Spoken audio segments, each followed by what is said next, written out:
Hi, it's Jeff. And Denise from Mousesteps.com. And this is episode number 282. 282. Of Mousesteps Weekly. Sponsored by MEI Travel and Mouse Fan Travel. We are already about almost a month into Halloween at Walt Disney World, which is kind of shocking to me. Yes. It's gone so fast. Winding down. And we're a few weeks from Disneyland Paris Halloween, and then Disneyland just kicked off. If you're looking for travel for the Halloween season, for food and wine season, which is also right now, for Christmas, which is right around the corner, head to MEI Travel and Mouse Fan Travel online. Sign up for their mailing list. You can get a no obligation quote. And they've been around for 20 years and have like 80 agents. So it's a lot of agents and a lot of time that they've been doing this. Well, time to get moving. Lots of stuff going on. Highly recommended. As you said, MEI Travel and Mouse Fan Travel. This week, we're going to start, actually, the whole show is going to be about the Epcot International Food and Wine Festival. So we talked just a tiny bit about it, I think, last week, or at least we sort of set this week up. The festival goes through November 12th, so we're still looking at a couple of months left of food, wine, and whatever else you want to do during the event. Well, it's the longest it has ever been this year. Every year it seems to be adding a couple days to the festival. And I keep making the joke that Festival of the Summer, that's all they need to add now, and you pretty much have a full year of festivals. But right now they don't have that, so they can keep going kind of backwards. And you know, sort of like the Halloween party, we're heading more towards July at this point. Well, it's always nice to have that 2 or 3 week break where there's no festival booths at Epcot. It doesn't last very long. No, not too long. So here we have the official guide map, Times Guide, and Passport, all very handy. And a number of years ago, they started doing passports for the various events, for the various festivals. And I think those are just so nice to be able to just have a little something you can stick in your pocket if you want. And just kind of gives you an overview of what you'll find. And I think the big plus of that is it comes with stickers instead of the old days where they had a messy stamp that you used to have to get when you went to the various booths. And we're looking at some of the displays. This particular area used to be where the cranberry bog was. Yeah, I know, until like 2 or 3 years ago. And beyond this, we're going to be talking later about that dance party that they have on Friday and Saturday nights. I see myself on the right-hand side. I make my little cameos here. But that'll be towards the end. The dance party begins after dark, and it's the return of the Remy's Ratatouille hide and Squeak, and of course we did that again. We'll get to that though. We're going to start off trying a few food items. The first food of the day is Flavors from Fire, and we tried the chimichurri skirt steak. Originally we were going to pass on it because I think you saw a friend of ours had it and you didn't think it was what it really was. I think I saw the wrong thing, and I thought that was a skirt steak, and I'm like, well, I don't know if that looks good. But then we saw them again and they're like, oh, it was really good. So we tried it, and that was one of the better items that we tried on this particular day. We tried items on 2 or 3 different days. There it is. That was fantastic. The steak was really flavorful. I really enjoyed that. And not only that, but it was actually a pretty good portion size. Like, some items have better portion sizes to me than others, especially when you're dealing with steak. When you're dealing with various cuts of beef and such. Well, like the piggy wings we got last year, and you had 2 wings, and I think it was like $5 or $6. I didn't think that was a very good portion. I think if you can get a decent size portion of steak and you're in the $5 range, I think that's not a bad deal for this. And here's a little preview of one of the Remy's that you can find. Spoiler. Spoiler it's a spoiler alert. It's not a preview, it's a spoiler. A little late. It's not that hard. Not that hard to find. But there's so many of them, so I didn't even know you were spoiling one of the Remy's. Yes, well, we're only going to show 2 or 3. There's many Remy's to be found. So okay, well, you should say spoiler first. So here's the Light Lab, which is in the same place as it was before. This is Innovations, I'm trying to think, West. Communicore, for us old-timers. Yes, Communicore. I think of East as Electric Umbrella, E&E. So this is the Light Lab items outside here, which is like beer and cider. But the Light Lab, the real Light Lab, is inside. The real one. The real one. Well, the glow in the dark. The best part about this whole thing is the tremendous quality air conditioning that you can find in this Especially area. right now. And it's very pretty. It's very nice looking, but nothing appealed to us on the menu in this particular area. Well, there was a flask drink that I wanted to try, but it was gone. I mean, Oh, I don't even know if it's coming back. I think you just wanted the flask. Well, I thought it would be fun. It was like $8. You got a flask and a drink, and apparently it sold out. And let's move on to Next Eats, and there's another cameo. I see you leading the way over to Earth Eats. Well, I thought we would try the Steakhouse blended burger, and they say blended beef and wild mushroom slider with brie cheese fondue. And so I wasn't really sure what it meant as far as blended. Is it blended with the mushrooms, or is it blended some other way? Because somebody told us it was soy. We never got an answer. Never did get an answer. Well, we didn't ask, so you can't get an answer when you don't really ask. But somehow I thought we did. No, somebody told us it was soy. A friend said that, so I don't know if that's the case or not. But there is the blended burger. I didn't really care for it. It was okay. $5. It was on the small side. Also, it looks bigger in the video than it really is. I would go more for the skirt steak. So this was. I wouldn't get this one again. I would get the skirt steak again though. And so there's also like a chip on top.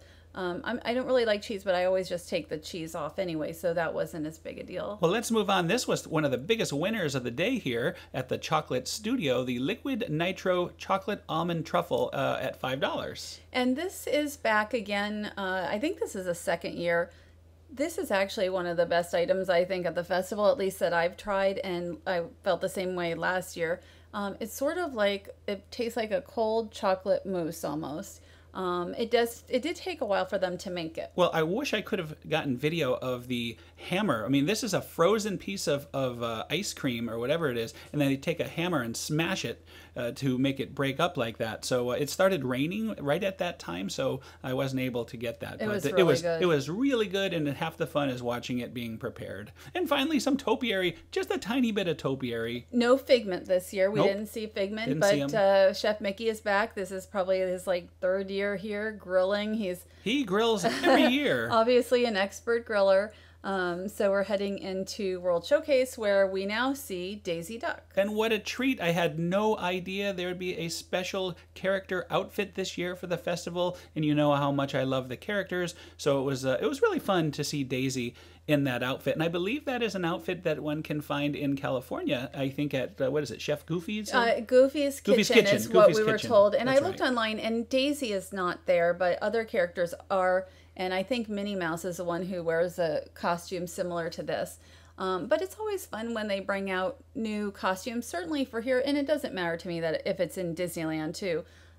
It's just fun. It's something that I haven't seen before. Oh yeah, it was great. And of course, Daisy wanted us to try her cookies, so we'll have to take her up. She was showing us all about her baking technique, and there she goes. Who knew? I mean, who knew? Duffy and Mickey, everybody bakes these days. Like Cookie, that new Cookie character. So let's get back to the Remy's Ratatouille Hide and Squeak. The map is completely different. This is the first year where you've had a fold-out map, and I quite like this. It makes it much easier to do the whole sticker thing, because there's more and more Remy's to be found than ever before. And I think it said $6.99 still. It's the same price, but it's an upgraded map.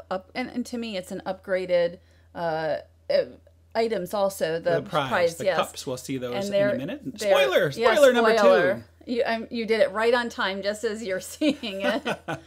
So there is another Remy. There are look how many Remy's there are. Yeah. 1, 2, 3, 4, 5, 6, 7, 8, 9. Like 15 Remy's so or something. Many. It's a record for the amount of Remy's to be found. We haven't actually even found them all. We need to find them all, hopefully, when we go back to Epcot this week. Yes, we will definitely do that. And here is the presentation of the stickers. Very exciting. I'm sure everybody's thrilled with it. But, this is definitely worth doing. I know it's hot out right now, so maybe right now you're going to spend a fair bit of time in the sun, especially with as many Remy's as you're going to find. And a couple of them were kind of harder to find, too. Well, you mentioned the prizes, and here is a look at the prizes. The reason they look a little blurry is they are lenticular. So depending on how you look at them, they have a different look. And, of course, we had to pick. What do you think we picked? We picked Figment, right? We picked Figment, and there's Remy. There's Remy. We'll have to play it again. Too. For the cheap price of $5 and change after our discount, we can play it again and get that. It's almost like a loss leader to get you into World Showcase, I think. I think so, and too. This is a beer braised beef from France. And pay attention. Look at how much beef there is. Yes. There is a massive amount of delicious beef. You'll understand why. Just, you know who needs to pay attention to this? Belgium. So it has like bacon, onion, and mashed potatoes.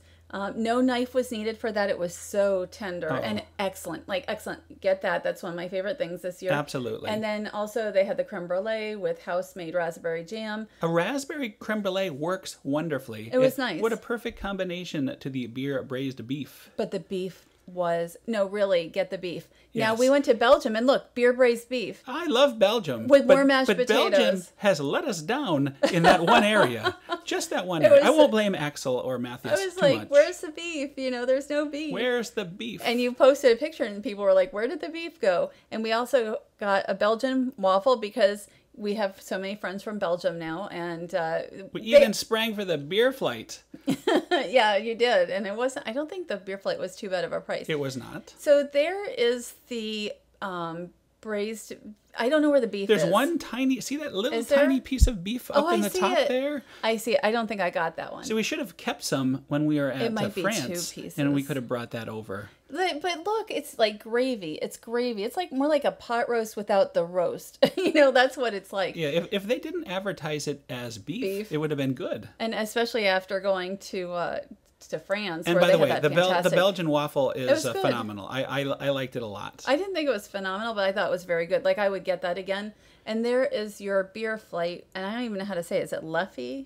Let's not call it by the name. Our viewers can read all the different beers right there. I tried them all, by the way, and they were all excellent. But the alcohol content much lower than when you are really sampling beers in the real Belgium. I can tell you that because my friend Axel took me out to a traditional place, and oh boy, were they strong over there. So these are much better for a hot day in the sun walking around World Showcase. I thought some of the flights were actually pretty well priced.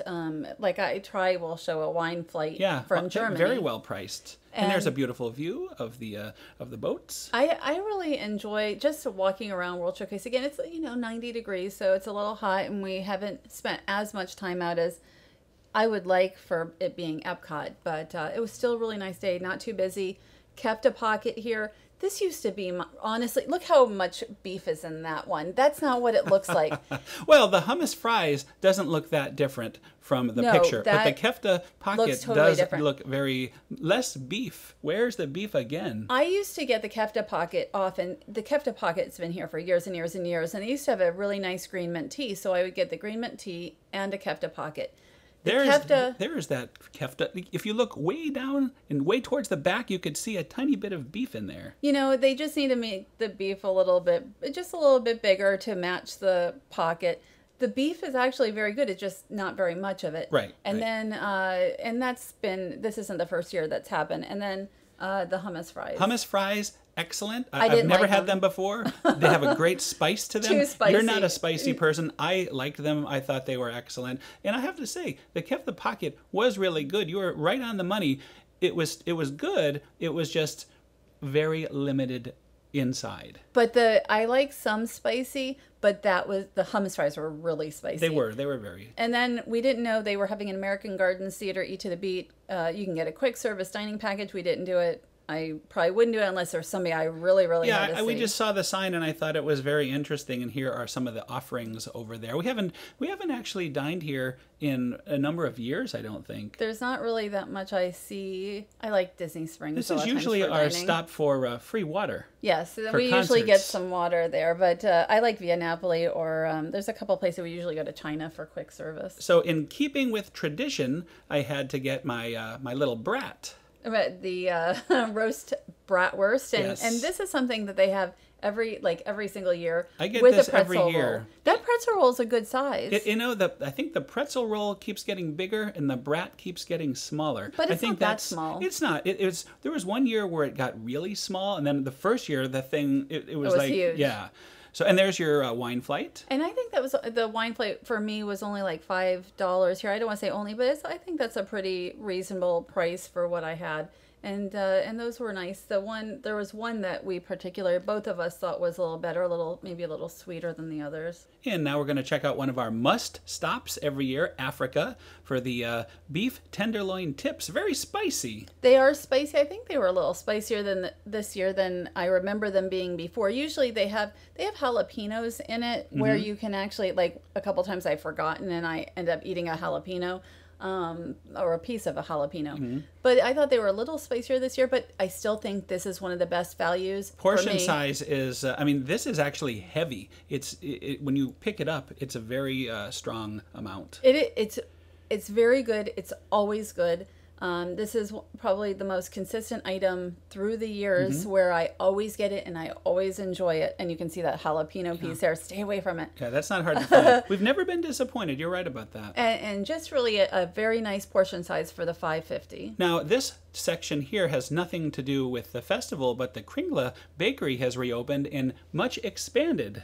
Okay, once you go inside, you're going to see there's actually, I think there's double cases for the different items. There's double everything, so you can have two whole ordering process going on at the same time, which is very needed on busy nights. It's much bigger than it was. You still have your sandwiches, you have your school bread, your rice cream. Like, nothing too much has changed. If anything, they've probably added some items. I can't tell you for sure, but it just seems like they have more than ever. The only thing that I saw that I don't remember was that one chocolate cupcake, and it may have been there, but I don't remember that. Everything else, I remember. The school bread is something that has been here and is sort of legendary for Norway. And these sandwiches here are now grab and go, the cold sandwiches, and also some of the beverages. You're still going to order your school bread, your Viking mousses and things like that, but they're trying to make it more efficient. And they have really good pretzels here. So school bread I recommend. That chocolate cupcake looks really good, and it may have been here, but I don't remember it, and that looks really good. And I don't think we've tried the frozen. Haven't. And when they say frozen, they are not frozen, but they're frozen themed. You got your little Olaf and your little It'd be better if they were really frozen, I think, personally. But anyway, you have the berry cream puff is really good. There's a lot of items, but if you've not had a pretzel here, like, it can cost you like $10 for a pretzel. It's like in Germany, I think. But here, you actually get these specialty pretzels for $5, and those are really good. Oh yeah, they're great. They're fantastic. I mean, you have to try a school bread one time in your life when you go to Epcot. That's a number one. But the pretzel is very close number two. And I just want to mention, they used to have a really good sandwich, like a beef sandwich we used to get. But the open face sandwich. Yeah, they don't have that anymore. Did they not have it? That's a shame. That was always one of my favorite items. That's actually why we hadn't been back in a while before they close this for a refurb, but we do need to get a school bread at some point. I agree 100%. And getting back to the redesign, I really like the more open feel of everything, and you can see more of the props and the storytelling, like the stove we saw earlier and all that. So anyway, now we're going to look over here across the lake to the Ratatouille construction. Well, when Jeff wrote notes for me to do research, he wrote it as the rat ride. Hey, so shorthand. That is shorthand. We were going to look at the rat ride did you not know what I meant by rat ride? Of course I know what you mean. That is the Ratatouille ride building, which is... It is so big now, and you can see it right behind Morocco, and this is going to just so much change the footprint of France, but also... I don't want to say the footprint of Morocco. It's not like that, but certainly the view at this point. Am I wrong? In Disneyland Paris, the ride building is nowhere near that huge, at least as far as we can see? You know what? I don't even think about it. So, when we go see it, I don't even think about it. But that should be open in a couple of years or so, and I look forward to riding it here, as well as Disneyland Paris again, which we'll be doing again this year. So what you're seeing here is the new family play zone. It's a permanent playground. They always have the playground here for the Epcot Flower and Garden Festival. Right now, this is a theme for Ralph Breaks the Internet, which is a new Wreck-It Ralph movie that will be coming out later this year.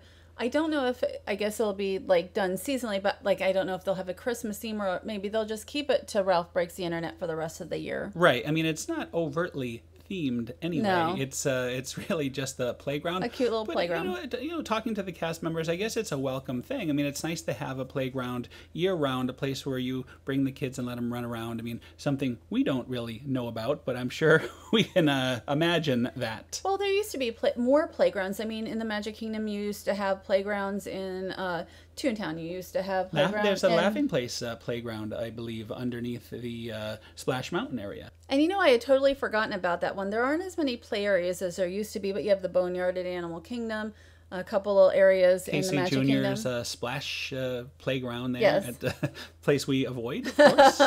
And but now we're heading to the Festival Center.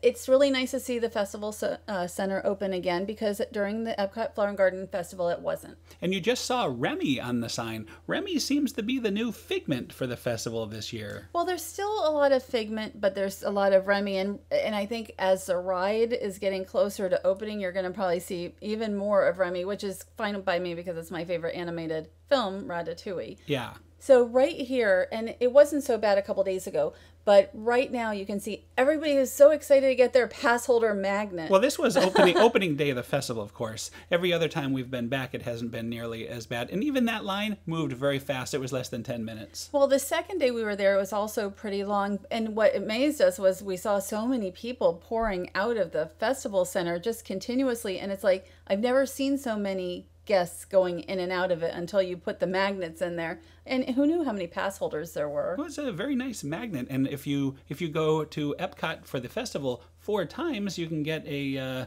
cutting board. A small little cutting board, which yes, good for grapes. Very good for grapes. I don't know how small it is yet because I haven't seen it in person, but this week we'll both get our new cutting boards. We'll update that on the show. It's about as big as that magnet, I think. We'll show it. With the magnet. That'll be a good way to show comparison. And this is the pass holder shirt. I like it a lot. I think it's a very nice shirt. Yeah, it's a nice purple shirt. It's a little busy for me, but it's cute. You have the pass holder Remy tumbler, or it says Remy, but it's Figment. So where's the tumbler? It's like it's not a tumbler anyway. You should know better than to read the signs. It's this is a sign you should be reading. Okay. The chocolate. They are all chocolate. We're about to see all these beautiful chocolate sculptures, and this is one of our favorite parts of the whole festival, actually. Every year, the last 4 or 5 years, they've been doing this, and almost everything is in here is chocolate. There's different displays from different, like this is from Disney's Hollywood Studios. They created this. I don't believe that Slinky Dog is chocolate. He looks like a regular Slinky Dog. I don't believe he is. But everything else, like you can see Woody, Jessie, Buzz, everything else looks to be molded out of chocolate. The bricks, and they're just so talented. Everybody's so talented who creates these. Although my favorite one is in the center, and that's the cocoa display. You have ruined the magic. I really thought that Slinky Dog was totally made out of chocolate. I'm going to have to go and investigate this next time. I don't know that he's not, but he doesn't look it. Like Too good to be true? Everything else looks like chocolate. And here is, this is like the Headless Horseman. Some of these cases, like for photography purposes, are a little dark. This one was, but I still was able to get some pretty good pictures. But this is sort of like, as we're looking at them. It's like the Easter egg hunt at the Grand Floridian to me. And it smells like that too. But in like looking at gingerbread during the holidays, and this is by far my favorite. This cocoa display is by the Epcot Production Bakery. And look at just Mama Coco, and you can see Dante with his tongue out, and Miguel, like even just the fingers and the design. And that guitar better be chocolate, or I'm going to ask for a refund, I tell you. No. It says 100% chocolate. No, I do think that all is chocolate and candy, all of it. The cocoa display for me is by far the best, but that doesn't mean, like this Disney's Polynesian Resort one is really nice too with the tiki. And then this I love the from Polynesian Disney's tiki. Polynesian Resort. They're the ones who created this. So nice. So I tell you, I just love these. I wish there was more. I could just have a gallery of chocolate displays. This is in the Ghirardelli area. Sometimes you can get a free chocolate here. The last time I came through, they did not have a free chocolate being handed out, but the other times they have that we've been here. This is from Black Disney. Panther. Yes, from Disney's Animal Kingdom Lodge, and this one was titled Wakanda Forever. So you see Black Panther there. This is the hardest one for me to photograph. So, but it is just a beautiful display. We have here from Disney's Grand Floridian, and there is somebody at Disney's Grand Floridian who does animals incredible. Yes, because we've seen other animals there for Easter time, just as good as this. Amazing, just phenomenal. And I was told they had somebody there who does animals, and really incredible. I would not be surprised to see this at like Easter time, because a lot of times you'll see the display pieces going there. We're going to follow up. We're going to find out more about this stuff. And the Simmering Ships Mimosa Sips. Shimmering Boy, Sips. That is a tough one. Shimmering Sips. Let's just call it the Mimosa Bar. And we went for the Blood Orange Mimosa. Both of us were quite pleased. Well, I want to try the key lime one next time. And the nice thing about these is they're sort of real world prices. Mm-hmm. I mean, if you went somewhere and got a $6 mimosa, you aren't going to say, well, that was really expensive. It would be like, that's about average. So the blood orange one is really nice. I enjoyed that a lot. So we also had a chance to do one of the seminars they offer, and this was involving chocolate, cheese, and wine pairings. Well, this is Mix It, Make It, Celebrate It. One of the different workshop seminars that they have here, and it was $39, and we had several different wines. We also had several different chocolates, and I will say that there were 3 of us there, and you ate all 9 pieces of cheese. I never had so much cheese in my life. Let me tell you, this cheese here, what a wonder. That is from Lille, France. Fantastic. And we were in Lille. Like, we were in Lille a few months ago, just in the train station. Curious Axel picked us up from Lille. Yeah, that's how I remembered. And it was banned in the U.S., actually. For a little while, because it's something that has to do with mites, but it's fine now. Like, it was just for a Let's hope so. I had 3 pieces. It was just for a short bit. I just thought it was interesting and there's Lisa, while we were, she's from Taste, Cook, Sip.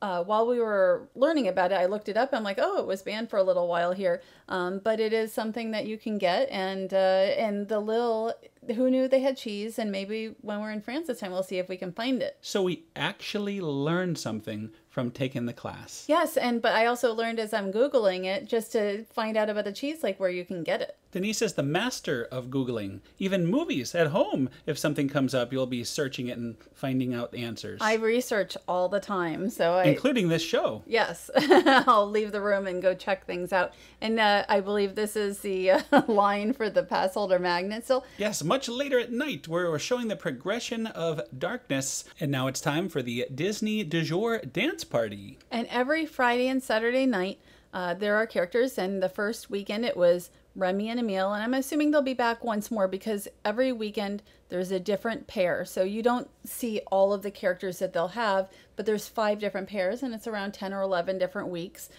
So I expect we'll see them somewhere midway, and maybe we'll see them at the end as well if there's an additional week. Who knew Remy was such a good dancer, by the way? This is the first time I have ever seen Remy and Emile at Epcot or anywhere else at Walt Disney World. That doesn't mean they haven't been here. I think they've been here for the runs and maybe when Ratatouille came out. That is not accurate. You have seen little Remy before when we've dined at the Chefs de France. Much littler Remy. I don't count an animatronic Remy. I mean, the characters.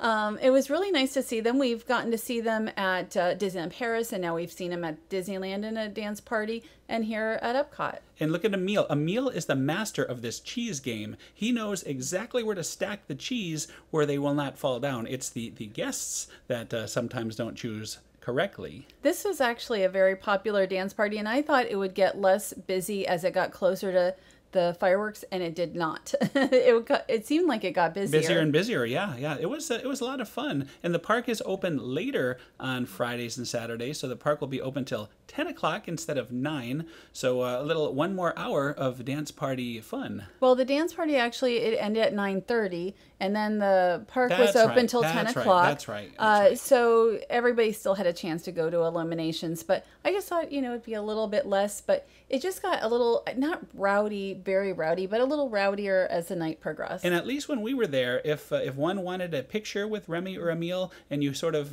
went up to them nicely, they would be very happy to oblige. No problem at all for posing for quick photos. And dancing for video, I guess, too. Yes, they were experts at that. And they're really just about my favorite characters, either in animation or just to get to see and meet. And I really enjoyed seeing them at Disneyland Paris because I actually could meet them as opposed to, it wasn't a dance party. But this was fun to get to see them again. And here, which is very unusual, but I bet once Ratatouille opens that we'll see them a little more often. And this was another little bonus. They had a known band. It will be out every weekend, and this time it was IRL. And you said a known band. They're a Hollywood Records. I think they're a newer band. That's what it looked like from when I looked them online. Known band to some, not to us perhaps, right, but to the younger set. Disney is bringing in Hollywood Records bands, and I had never heard of them. They were good, and this is when this area started getting even more busy. A lot of the teenagers and adults and stuff started to head in, because earlier on it felt more like little kids in a dance party, and all of a sudden it was like you had a boy band on, I don't even know if that's even what they call them anymore, but a guy band on stage. So here we're looking at some illuminated topiary on the way out, and illuminated displays. Nice big giant cake in case you're still hungry on your way out of Epcot. It looks really nice with the lighting, and it's not like you have too many topiaries or anything. I mean, Flower and Garden is still my favorite time of year because you do have those topiaries. But it's nice to just kind of see all the lighting and see, especially right now, like right now in September, it is not busy most days. Saturdays are a free-for-all, but most days are actually pretty quiet at the moment. Yeah, so about a 2 to 3 week reprieve from the bedlam, but and you see the nice lighting effects. Everything, Epcot always looks better after dark. Anyway, believe it or not, I know it's hard to believe, but that is another show. That's another show, and I just want to mention, I don't recommend, if you're coming in for food and wine, I want to give one tip. Go for it. Monday through Friday, go for lunch. That's a very good tip. I concur with that. And not Saturdays, certainly. Unless you want to see the dance party. Unless you want to see, you can do that as well. Or the concert. If you don't want to have as long of a wait for food, like Saturdays are so busy, you don't want to spend a half hour waiting for a food sample. The other day we went during the day, and there were no waits at all. We just went up and ordered and got our food, which was very nice. So anyway, thanks again to our sponsor, MEI Travel and Mouse Fan Travel. Thanks to them for sponsoring us, and check them out. And what are we going to be talking about next week? I have no idea. Next week we will be talking about, I have no idea. Downtown, okay. I was going to say Downtown Disney Springs. Disney Springs has, I know they have their Halloween decorations up now. Yes. So I'm going to be over there today. We'll be showing Halloween. Also, we'll be getting up bright and early, very, very early this Wednesday in just a couple days for our Toy Story Land pass holder preview, and we'll talk all about how that goes. And also, we're going to be dining at the Beer Garden again with some friends, our good friend Martin Smith, and a crew of other friends. So that'll be interesting. We'll be spending a lot of time at Epcot. Maybe we'll find out some answers about that Toy Story chocolate display. That's I'm not worried about mind. That. I will find out for sure what the story is. Anyway, I don't know what else we're doing this week, but plenty. We're actually very busy this week, so we'll have quite a show next week. So anyway, thanks again for listening. Have a great week, and we'll see you all next week. Have a great week.